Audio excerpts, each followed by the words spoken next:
Hello, welcome. My name is Swege, and this is going to be the first of a two-part series of me customizing a set of clothes for Tay Too Dreadful.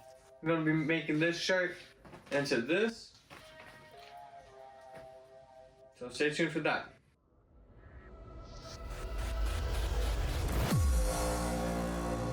In this first video, I'm going to be taking you along the process of me customizing this Inferno Studios t-shirt. It's a size large, I believe. I can't really read the tag, but I can make out that it is Inferno Studios. And other than it saying Inferno, some of the print on the shirt, it's kind of like 3D printed, or like it kind of pops out. The tools that we use to customize the shirt are going to be listed as follows. The seam ripper. So we also got some wall texture. We have some acrylic paint. But most importantly, some 408 rounds. Boy!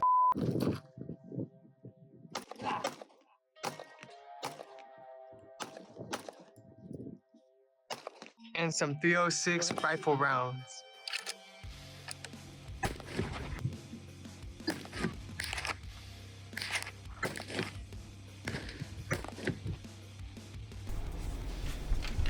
So after shooting the shirt, I started painting the shirt. I used the wall texture to spray paint DBS on the back, but I didn't record that. My bad. I did, however, record me painting the upside down cross with the vertical line going straight down the middle of the front of the shirt, and then having the horizontal line wrapping around the shirt. After I finished the cross, I then put "fuck the rest" on the back of the shirt. But I stacked the letters for each word on top of themselves, making them look like symbols or unique characters. Once the paint all dried, I used the seam ripper to distress the neckline and have it blend in with the bullet distressing. Welcome, my name is Swege, and this is the second video of a two-part series where I customize a set of clothes for Tay Too Dreadful. And this installment, we're going to be customizing a pair of pants for him. More specifically, a pair of Zara pants. It already comes with some factory distressing on the knee and right by the pocket and on the pocket. But Tay said that I could do whatever I wanted to these pants, so I'm going to have fun with these. Lots of fun. Now the tools that we're going to be using to customize these pants are as follows. We have a black dye kit, to be more exact. We also have grit paper. So let's get started. So at first I went over and I filled up a tub with water so I can start dyeing the pants. So after adding the water to the bucket, I then added the dye solution to the water and then added the pants to the dye solution in the water. I made sure to let it sit for about like an hour or two, stirring it every 30 minutes to make sure that there was even dyeing, no blotching. After that, I went over and I dumped the bucket and started rinsing out the pants. And I rinsed out any excess dye. After rinsing out all the excess dye, I went over and I filled up the bucket again and I mixed in, I don't know what it's called. It was some solution to help preserve the dye and make sure it doesn't fade as much when being washed. So I just went and did that. After letting that soak for like 30 minutes, I went over and I rinsed out the I don't even know at this point. I just rinsed out the pants and then I threw them in my washer and dryer. After the whole dyeing process and washing and drying the pants, after dyeing, I went over and I started the whole sewing portion of it, now that the pants are all black. I went over and I pinned everything that I wanted to do to the pants on the pants off of camera, but I recorded me going over and opening up the side seam so that I can actually sew everything. For a good portion of the sewing, I went over and I used a sewing machine as seen. I made sure to take my time and actually just make sure it was all kind of laid out flat. I had it so then the seam was reversed, so you were able to see the fraying and everything on the side.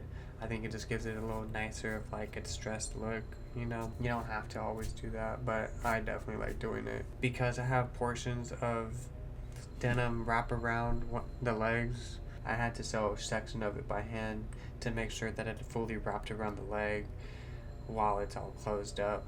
After all the sewing was done, it was time to then distress. So I tried using a Dremel tool, but I didn't have enough sandpaper ends to actually make it work. So I ended up just sanding it by hand with sandpaper. It took a little bit, but I feel like it came out nicer. Because I already dyed the pants black while they were blue, if distressed hard enough, you can kind of see some of the blue come out.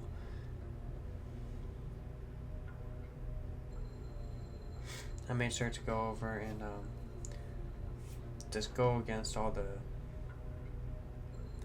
ends on the butt pockets, on the back, on the pieces of denim that I attached, because if it would look weird if I only like distressed the pants and not the denim pieces that I attached on, because then it would be like uneven distressing.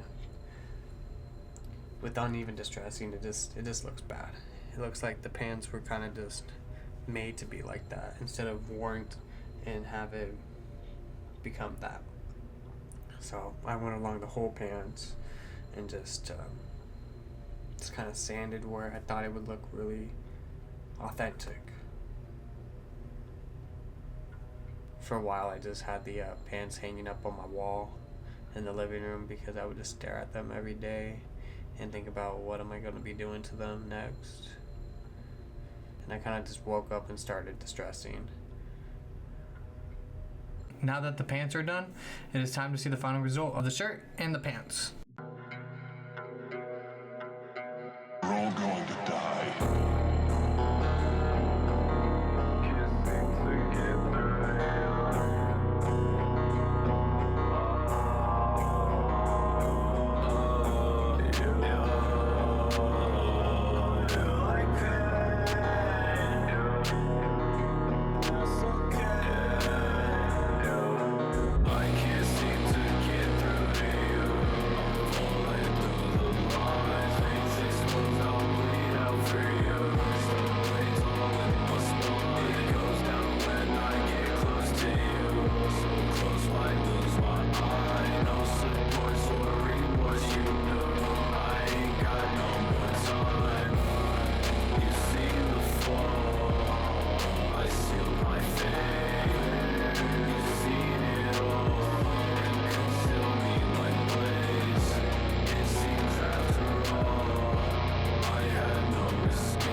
Thank you for staying to the end. If you liked the video, leave a like, share with someone else you think will like the video, or just press subscribe so you can continue watching videos like this.